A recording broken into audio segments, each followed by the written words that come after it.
ואני רוצה לנסח פה בצורה ברורה ביותר איך אני תופס את מערכת היחסים ואת המחויבות בין המדינה, בין הציבור היהודי לבין האוכלוסייה הבדואית בנגב והמגזר הבדואי בכלל.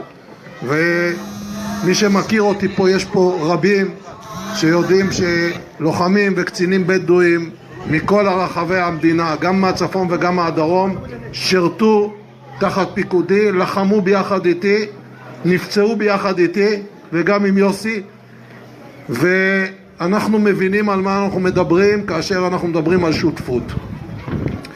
החוב של המדינה והמשימה של המדינה ומה שאנחנו נעשה זה אנחנו נדאג לרווחתו של כל אזרח בכל התחומים, כך שיהיה לו תעסוקה ויהיה לו חינוך. ושמחתי לשמוע מה אומר טלל.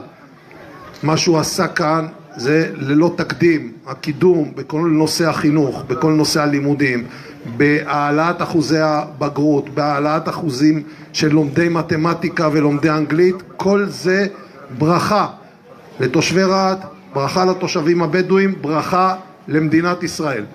ואנחנו נפעל בכל התחומים האלה ללא משוא פנים בכל המקומות, ברהט, בכסייפה, בחורה, בלקיה, בתל שבע, בשגב שלום, בכל מקום.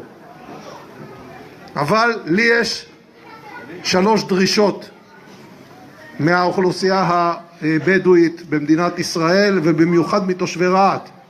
הראשונה זה מתושבי רהט. תשמע טלל, הדרישה הראשונה שלי מתושבי רהט זה שתצביעו עבור טלל אל-קרנאווי. זה הדרישה הראשונה שלי, כי הוא מייצג את הקדמה, את השגשוג, את החינוך, את הפיתוח, את השותפות שבסוף תוביל יהודים וערבים, יהודים ובדואים, לחיות כאן בצורה משותפת ולקדם דברים. שני הדברים האחרים הם רציניים לא פחות, למרות שהם פחות נוחים. הדבר הראשון, הבדואים צריכים להבין שאנחנו מדינת חוק. כולם התיישבו במקומות שבהם מותר להם להתיישב, שזה הערים המרכזיות הבדואיות או כל מקום אחר שמאושר. בנייה בלתי חוקית היא דבר שלא יתקיים במדינת ישראל, גם אם זה ייקח שנה או 10 שנים. אי אפשר להסכים לעניין הזה. מי שיתיישב כמו שצריך בסוף ייהנה מהקאנטרי קלאב הזה, מהשכונות שאנחנו פותחים, ממה שאנחנו מקדמים ביחד עם הרשות האוכלוסייה הבדואית ברחבי הנגב בבנייה מסיבית. אבל רבותיי, בנייה חוקית, כל דבר באישור, כל דבר בצורה מוסמכת, זה הדבר השני.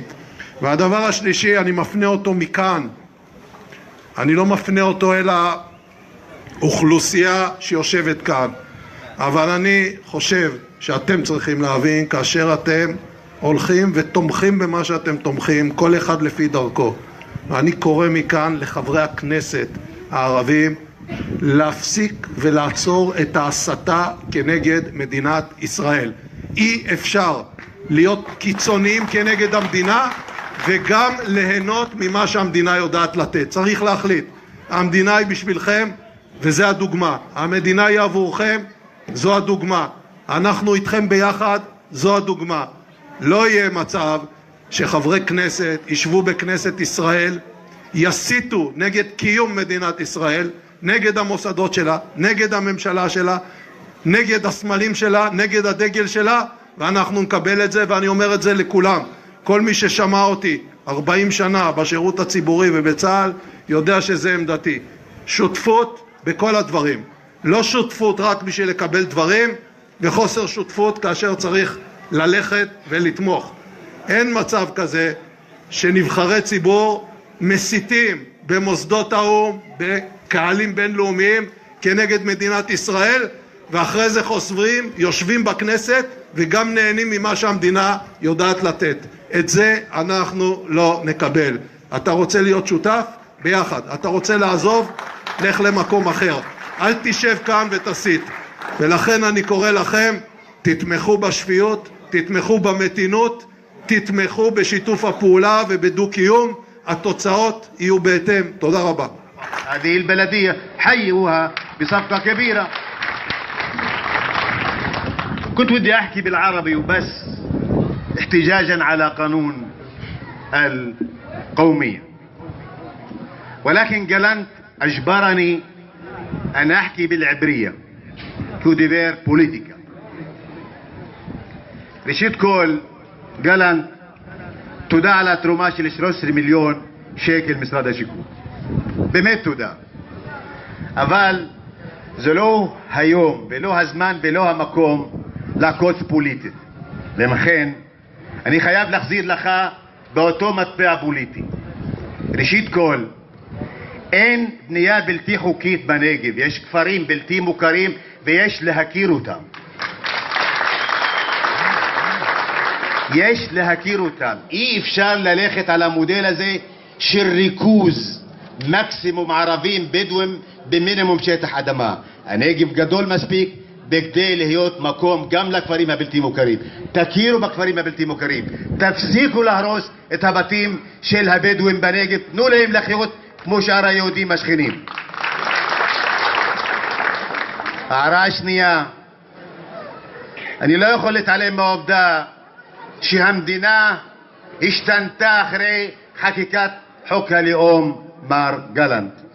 בתקציבים אתה לא תקנה אותנו. אנחנו בני העם הפלסטיני הערבי שחי במדינת ישראל. חלק מהמדינה הזו. זכותנו להיות אזרחים שווים ברמה המשפטית. ברמה המשפטית אני מדבר. לא על התקציבים אני מדבר. אתם באמת נותנים את התקציבים, אבל מבחינת לגיטימציה משפטית, שתהיה לי אזרחות שווה למורן סיגל, לך כבוד השר, לכל יהודי, ולי את הזכות הלגיטימית החוקית ברמה המשפטית הבינלאומית והמקומית, זה הדרישה שלנו, להיות אזרחים שווים. ועל כן המדינה חייבת להסתייג מהחוק הזה ולשנות אותו, ואני מאמין שהמאבק לשינוי חוק הלאום האפרטהיידי הזה הוא למעשה משימה של מאבק משותף יהודי.